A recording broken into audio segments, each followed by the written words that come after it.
Well, finally got everything buttoned up on the transmission and putting the cab on. I've got my electric hoist up there and got the tires on today. And now we got to get this let down and get this all hooked up, and cross our fingers it should run.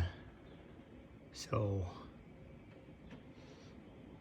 after about probably 12 years, finally got it, the transmission done. We had used a different transmission before on the motor, so because I overhauled that probably 4 or 5 years ago, maybe 6 already. So all right, I guess that'll be all for now.